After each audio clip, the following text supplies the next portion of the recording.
Está con nosotros Pablo Tomasini, es el titular de la Oficina de Consumidor en la provincia de Protección al Consumidor en la provincia de Neuquén. Y hay varios temas sobre los cuales queremos charlar. Uno está relacionado con el tema de los alquileres, porque en Neuquén existe una especie de observatorio de los alquileres que lo integran tanto el Estado como los inquilinos y también los propietarios. Y el otro tema es el de la acción propiamente dicha del área a su cargo, respecto de una de las tantas empresas, que se dedica a la aeronavegación comercial y de pasajeros aquí en la región y que es noticia habitualmente o con cierta recurrencia por las modificaciones en su esquema de vuelos. Y la semana pasada fue muy notorio el caso porque además un contingente de chicos, de adolescentes y de niños del interior de la provincia de Neuquén tenía un viaje programado y el vuelo fue cancelado. Y el tema no cobró mucha notoriedad. Estamos hablando de la empresa Flybondi. Está con nosotros Pablo Tomasini. Gracias, Pablo, por estos minutos. ¿Cómo estás? ¿Bien? Muy bien, muy bien. ¿Van a hacer algo con Flybondi? Estamos haciendo, la oficina que tenemos a nuestro cargo tiene dos franjas para actuar. La primera es cuando hay una persona, un consumidor que sufre un problema de una relación de consumo y viene y hace una denuncia en nuestra repartición, en cualquiera de las delegaciones que tenemos, o a través de un mecanismo que se llama Ventanilla Única Federal, con el cual se puede hacer la denuncia vía web. Y después tenemos otra acción que en cumplimiento de leyes provinciales y leyes nacionales también, en las cuales nosotros tenemos capacidad de fiscalización sobre algunas leyes provinciales y eventualmente la Ley Nacional de Defensa del Consumidor. En este caso, con Flybondi tenemos las dos acciones. Una secuencia de gente que ha venido a reclamar porque Flybondi ha incumplido con el contrato aeronáutico, y una franja en la cual nosotros, cuando hay causas que son de público conocimiento y que tienen mucha repercusión, accionamos en función del esquema de dos cosas. Primero, si están atendiendo a los consumidores realmente en las ventanillas y le están dando respuesta, y si no hay una especie de maltrato permanente sobre los consumidores, y sobre esas dos cosas fiscalizamos y muchas veces hacemos ¿Cuáles son los imputaciones. antecedentes de Flybondi en Neuquén? Mira, nosotros hicimos, los antecedentes de Flybondi en Neuquén no son buenos, ¿no? Nosotros hicimos una estimación desde el 1 de enero del 2025 solamente, arbitrariamente, porque es para tomar este último año nada más, hasta el 11 de junio, y de 488 vuelos que ellos tenían programados, en 73 sufrieron cancelaciones, demoras excesivas, etc. O sea, para que lo tengamos claro, de cada 4 vuelos, 3 fueron reprogramados. De cada cinco vuelos, 1 se reprogramó, se canceló, etcétera, porque es... Pero me dijiste el 73% de los vuelos. No, 73 vuelos, de 488, 73 vuelos, eso significa un 17%. Perdón. Un 17%, Okay, uno de cada 5. Uno de cada 5. Lo cual es un nivel altísimo en comparación con cualquier otra aerolínea mundial y en cualquier lugar del mundo, digamos, ¿no? Nadie reprograma 1 de cada 5 vuelos. Eso significa que 4 salen bien y 1 sale mal. En Neuquén, de cerca de arriba de 70.000 pasajeros en esos primeros 5 meses, sobre 13.000 tuvieron problemas. Es un número enorme que no lo tiene ninguna otra empresa. Las otras empresas tienen esporádicamente, por razones climáticas en algunos casos y por razones de los fierros, digamos, en otros, algún tipo de problemas. Pero algún vuelo esporádicamente puede sufrir alguna... Y lo que tenemos normalmente es una buena asistencia al viajero en esos casos de reprogramaciones. Pero lo que tiene Flybondi es una especie de conducta comercial, no es un problema de los aviones ni del... ¿Y cuál es el negocio de reprogramar 1 de cada 5 vuelos? Perdón que haga la pregunta así tan brutal, ¿no? Seguramente ir completando vuelos y que el costo sea menor. No entiendo la cuestión comercial, porque eso te termina trayendo problemas. Uno podría decir, te puedo prestar este servicio, pero está sujeto a un montón de elementos que tienen que ver con las cancelaciones. ¿Vos aceptás eso? Y si uno acepta y paga un boleto menor por eso, bueno, aceptás que las cancelaciones pueden ser una mecánica. Ahora, el contrato que uno hace para tomarse un vuelo es para que se lo cumplan. Y la empresa nunca te dice que va a incumplir 1 de cada 5 vuelos. Entonces, bueno, ahí hay un problema, tenemos un problema. Nosotros estamos actuando tanto con las personas que nos hacen denuncia como de oficio, y probablemente en esta semana o principio de la semana que viene salga una multa muy importante para Flybondi. ¿Desde cuándo tienen antecedentes? ¿Desde cuándo? Porque recién hablabas de los, digamos, de la situación planteada, del relevamiento que ustedes han hecho desde enero hasta junio. Pero ¿desde cuándo tienen información de que Flybondi viene incumpliendo con sus vuelos? Lo que pasa es que en los últimos 2 años y medio, Flybondi ha ido incrementando esa cantidad de cancelaciones, que no impactan solamente en el aeropuerto de Neuquén. Muchas veces no impactan acá porque ni siquiera el vuelo sale de Córdoba o de Buenos Aires, entonces no termina impactando acá. Pero sí le impacta a los vecinos. Y esto se ha ido incrementando un montón, y la verdad que este año ya llegó a niveles. Entre la Navidad del año pasado y todo este año ha sido de un nivel ya enorme y perjudica mucho a neuquinos. Nosotros estamos un poco indignados por esta situación, porque la verdad que hay un perjuicio notable a los neuquinos, ¿no? ¿Y cuál es el...? Porque interpreto que observar la situación, establecer alguna medida correctiva es precisamente para corregir la situación. Sí. Permítame la redundancia en el término, pero es resolver, digamos, esto, y no necesariamente castigar por el incumplimiento, sino que sirva como un correctivo hacia adelante. ¿Cuál es la certeza de que esa corrección en la práctica comercial se puede dar, considerando que interviene provincia, pero también puede intervenir la Autoridad Nacional de la Aviación Civil, Pablo? No, es que la Autoridad Nacional de Aviación Civil es el primer estamento en el que debería intervenir en estos casos, ¿no? Y llegado un momento hasta poder cancelarle la línea de viajes a determinados lugares si hay niveles de incumplimiento alto. El problema que tenemos es que como todas las autoridades nacionales en este último año y medio, la verdad que el nivel de intervención de ellos en este tipo de conflictos es casi nulo, digamos, ¿no? Y nosotros lo que tomamos es más que nada el tema del consumidor, sí, y el reclamo del consumidor. Lo que pasa es que ya llega un momento en el cual no podemos solamente hacer el reclamo del consumidor que atiende, sino que tenemos en parte que suplir lo que el ANAC, que es la Autoridad Nacional de Aviación Civil, no está haciendo en este momento, que es exigirle a la empresa que cumpla con determinados parámetros. ¿Cuántos casos? ¿Ustedes tienen un solo caso trabajando de oficio o tienen planteos de usuarios o de vecinos o de consumidores puntuales que están pidiendo una reparación o están pidiendo algún tipo de intervención en este caso? No, tenemos las dos cosas. Tenemos un montón de usuarios que están reclamando y que ese es un proceso que sigue individualmente de cada uno. Agustín Amado contra Flybondi, y eso se termina procesando y se le pone una multa más una cosa que se llama daño directo, que es un adelanto de resarcimiento.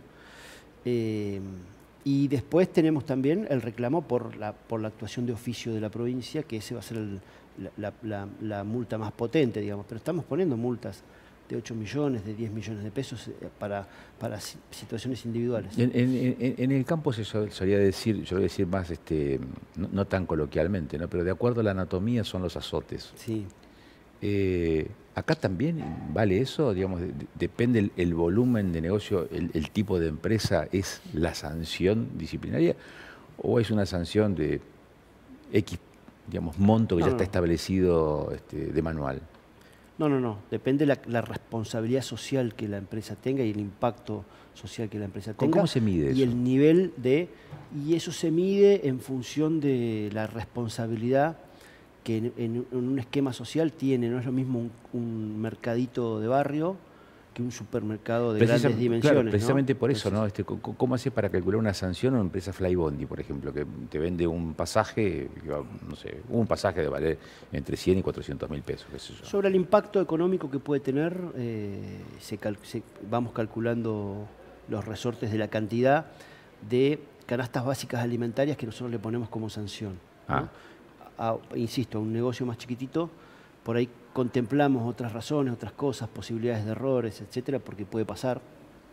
Y en negocios que tengan mayor cantidad de responsabilidad y que no puedan desconocer la legislación de alguna u otra manera, somos más fuertes, digamos, ¿no? La idea es que la ley tenga que ser más fuerte con el más poderoso y quizás más contemplativa con el más débil en las relaciones económicas, ¿no? ¿Y eso lo cobra la Secretaría o hay también una compensación por el daño sufrido para el usuario que se vio vulnerado por una práctica de este tipo? Bueno, en esta etapa estamos instrumentando lo que se llama daño directo, que es, además de la multa, que tiene carácter correctivo, como vos decías, lo que se hace es poner un monto calculando el daño, adelanto de resarcimiento se llama eso, ¿no? Porque nosotros no podemos, digamos, si vos querés un resarcimiento completo, tenés que ir a la justicia, ¿no?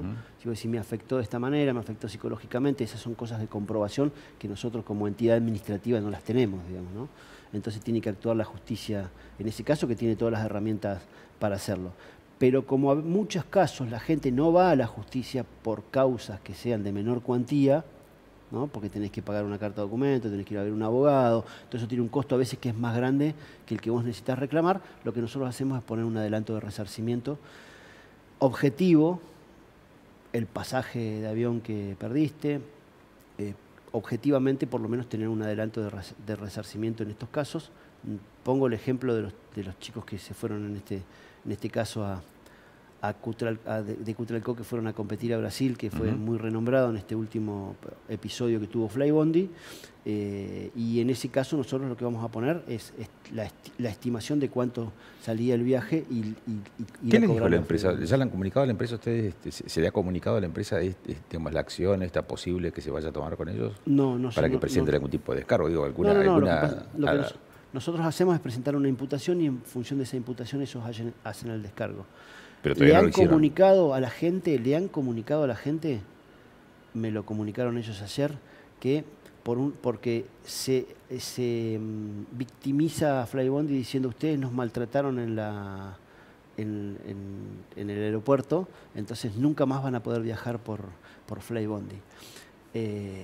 ¿Cómo es eso? A ver, ¿cómo es eso? Con un nivel de caradureza absoluto, la empresa que les impedía el viaje y que viajaron gracias a que la provincia pudo poner eso, y que a su vez la provincia le va a reclamar a Flybondi esa plata, porque no tenemos por qué todos los neuquinos, hacernos cargo de una deficiencia de la empresa Flybondi pagándole un viaje a estos chicos. Se le pagó porque ya tenían, la verdad que un trabajo hecho enorme, pero eso se tiene que hacer cargo de Flybondi. Ahora, Flybondi se comunicó con ellos ayer vía WhatsApp diciéndole que porque ellos los habían maltratado a Flybondi en el mostrador del aeropuerto, no iban a poder, tenían como sanción no poder viajar nunca más con Flybondi. O sea, hay no solamente deslealtad comercial porque te están ofreciendo una cosa y después no te la cumplen, sino que hay un nivel de vulneración de los consumidores enorme, ¿no? Y bueno, la verdad que es llamativa la conducta de la empresa. ¿Puede la empresa tener esa suerte de derecho de admisión? Puede por 2 artículos del Código Aeronáutico, pero tiene que ser una cosa que ellos no hayan sido los impulsores de que la gente reaccione de determinada manera, porque si vos tenías un viaje programado, llamás por teléfono, te atienden en la ventanilla y no te dan ninguna respuesta. Cuando te atienden en la ventanilla, nosotros hemos ido a imputar porque no le atienden en la ventanilla a la gente. ¿Por qué? Porque también los empleados están un poco cansados, yo los entiendo, de que Flybondi están cansados de poner la cara por actividades que ni siquiera tienen que ver con decisiones de ellos, digamos, ¿no? Entonces, bueno, la verdad que es todo como un gran mamarracho lo que está pasando, ¿no? ¿Y cuál va a ser el monto de la reclamación, del reclamo que va a hacer la provincia a Flybondi por ese vuelo a Buenos Aires para llevar el contingente de pibes? Lo que la provincia gastó en el vuelo, con certificación y con boletas y con todo lo que la provincia gastó para poner un vuelo especial para los chicos para que vayan hasta Buenos Aires. Ese monto se les va a reclamar a Flybondi.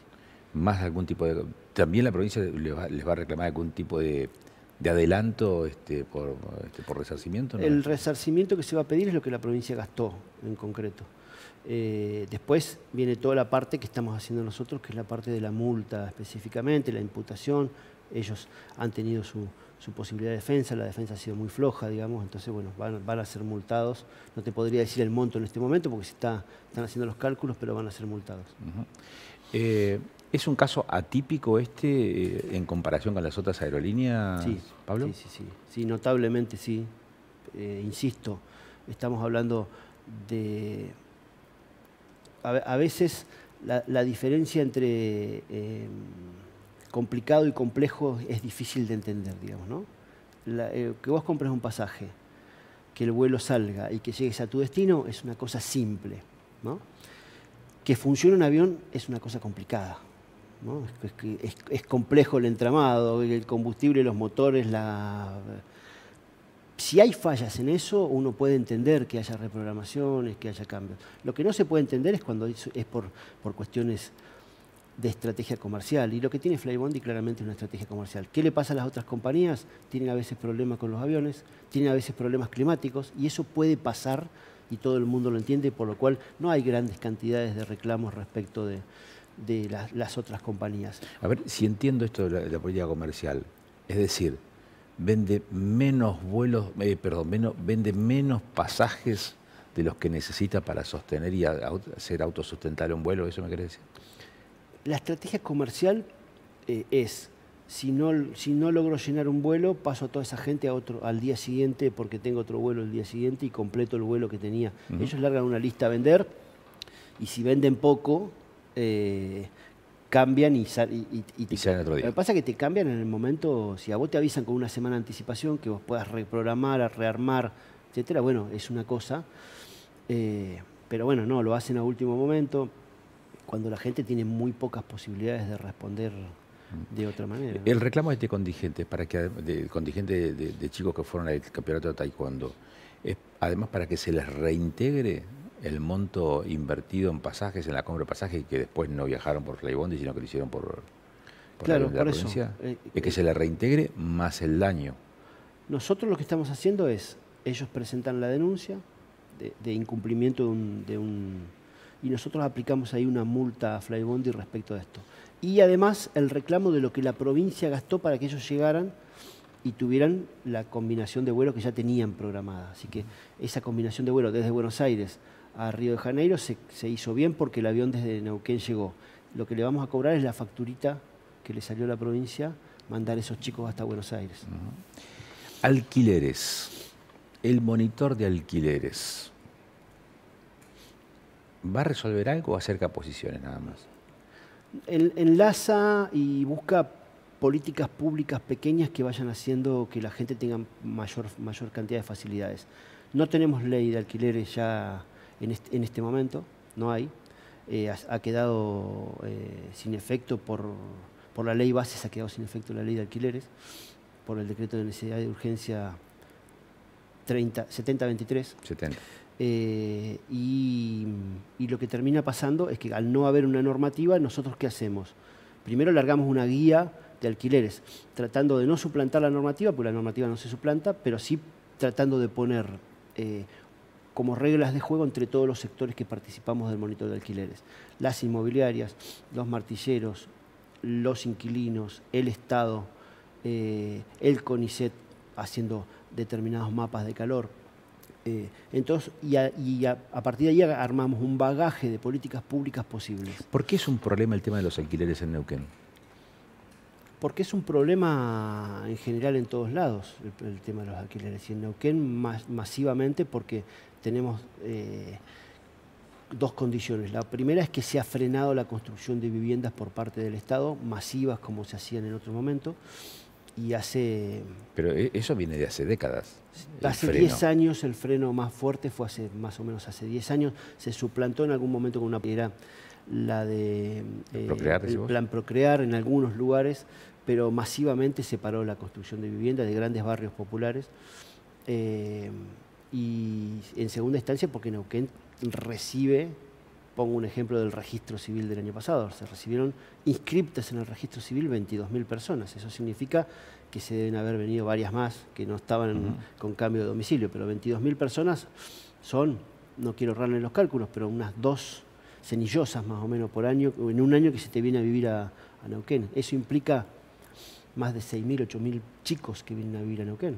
Eso implica un impacto en la escuela, un impacto, y esto también impacta en los alquileres muy fuerte. Así que bueno, es un tema complejo en Neuquén el tema de los alquileres, más en los mapas de calor que tenemos nosotros, que son en algunos lugares puntuales. Pero la llegada de ese caudal de gente, ¿qué implica? Que se levante, o sea, que aumente el costo de alquilar porque hay más gente necesitada, hay mayor demanda, o lo que está generando es una demanda que no está satisfecha porque no hay inmuebles para alquilar, cosa que me parece raro.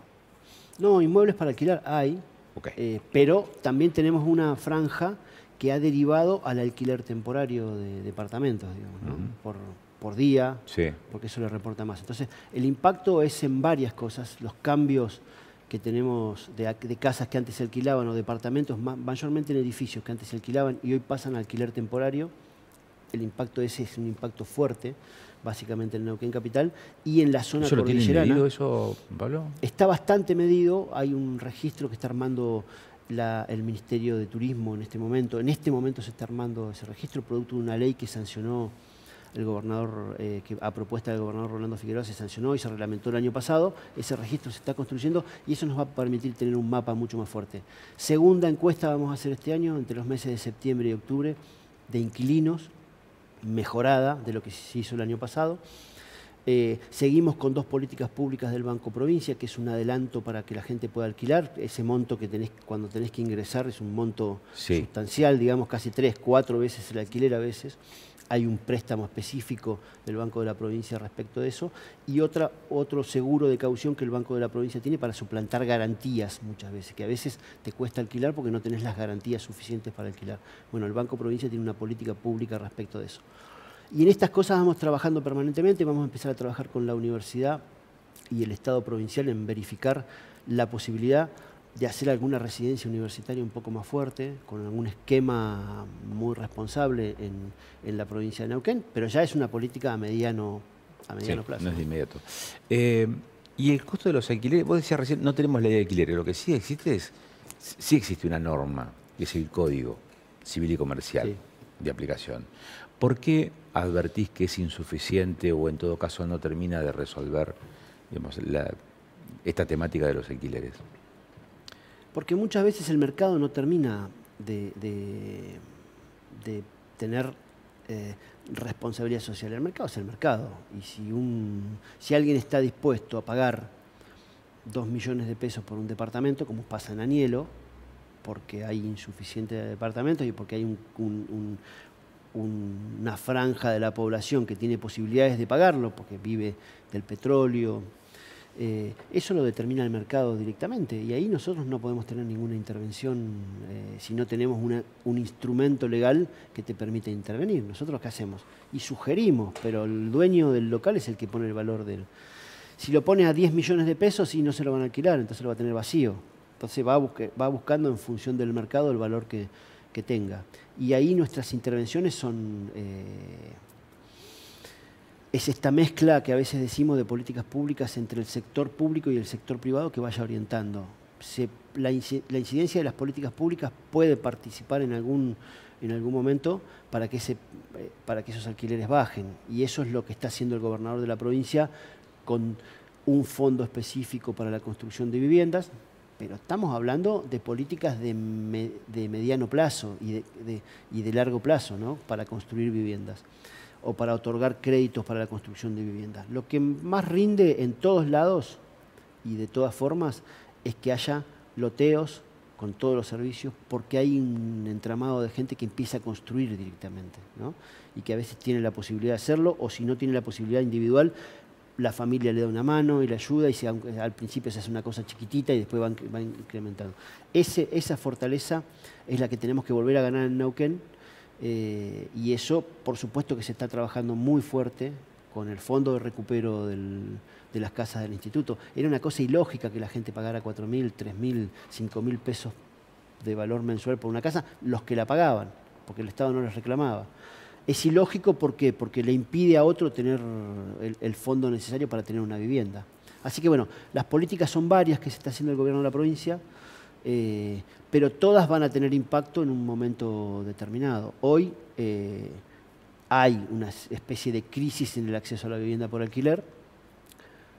Hoy el valor del mercado está tendiendo a equilibrarse, por lo menos en Neuquén Capital, y también en los lugares turísticos, porque la temporada turística no está siendo las temporadas que había antes. El turismo está volviendo a cambiar de lógica porque, bueno, porque hay una crisis económica en donde la gente no tiene tanta plata para viajar y los sectores económicos empiezan a ordenar sus pretensiones en función de la gente que tienen para hacer. Así que bueno, el tema alquiler es un tema dinámico de todos los días estamos tratando de inventar algo para trabajar sobre este tema. Lo que no hay que hacer es levantar la carpetita y barrerlo debajo de la alfombra y volver a ponerla arriba. Por lo menos como Estado nosotros no vamos a hacer eso. La última consulta, y no te quito más tiempo, Pablo. En el monitor, esta participación también de los propietarios, considerando que en el negocio inmobiliario no hay concentración como en otras actividades. Hay una gran dispersión de propietarios que tienen inmuebles en alquiler. ¿Cómo esa representación puede hacer ese efecto multiplicador de los consensos que se logren en el marco del observatorio o del monitor de alquileres? Mira, tenemos una asociación de propietarios que trabaja, que Claudio Seroff es el representante, y después están las inmobiliarias, que son las que toman los alquileres para alquilar. Entonces tenemos con los propietarios y con las inmobiliarias. Y ellos lo vamos trabajando día a día, insisto, es un tema en el cual tratamos de bajar los niveles de conflictividad. Ahora estamos largando un espacio de mediación directamente vinculado al tema alquileres para que el nivel de conflictividad baje también y podamos sentar a las partes y acordar. Y nos vamos ordenando de la manera que podemos. Insisto, en esto no hay ni un procedimiento claro que nos diga cómo tenemos que actuar. Vamos trabajando las políticas públicas en función de los ítems que van apareciendo en la realidad. Te mentí recién porque dije última pregunta, pero ¿y alquileres para comercios o comerciales? ¿Ahí están interviniendo de alguna forma o no? Mira, la dinámica de la ecuación económica va marcando directamente cómo funciona, con lo cual ahí no tenemos tanta intervención. Eso, vuelvo a insistir con los mapas de calor, muchas veces hay sectores de la sociedad, de la ciudad, del urbano, en la cual se potencia eso. A veces hoy los alquileres son casi más caros en el oeste que en el centro en algunas ocasiones porque hay mucho más nivel de movida económica y eso va variando y ahí tenemos menos intervención. Nos interesa mucho más el acceso a la vivienda por alquiler de las familias concretas neuquinas y no tanto el otro espacio que es un espacio típico del mercado. Gracias por estos minutos, Pablo. No, por favor. Pablo Tomasini es el titular de la Oficina de Protección al Consumidor en Neuquén. El tema Flybondi, pero también el funcionamiento del monitor de alquileres. Y con este diálogo estamos cerrando esta edición de Panorama y como lo hacemos siempre, nos vamos con las letras pandémicas de Miguel Sabone. Muchas gracias. Hasta la semana que viene. Letras pandémicas con Miguel Sabone en Panorama. Junta de jefe, el Lipi, un fragmento. Si está acá es una junta de jefes, así que no me hables mucho, no me estreses. 10 veces rompimos el beat hasta que nada dice wow, así que no hables estupideces, bro. Los seres humanos no se hacen en el silencio, sino en la palabra, en el trabajo, en la acción, en la reflexión. Por eso el saber es un algo que nace de una pasión, de unir padeciendo las palabras de la vida, antes que se presenten en un bif, de haberlas concebidos en el paroxismo, en la exasperación, en el arrebato, en esa base rítmica que ha nacido y que se manifiesta en una calle, en una plaza, en una esquina, como un vislumbre, como un destello que se da en un instante de rima única, un delirio nacido del alero de la frontera de la esperanza y de la presión del empeño, más allá de toda táctica. Pues en ella está el trascender, que lejos de decir ni de avasallar ni a la razón ni al alma, le exige un algo más, un imperativo para ser o ser, como ir creando un lugar donde va el alma, como para interpretarse nuevamente. Junta de jefe, Sleepy.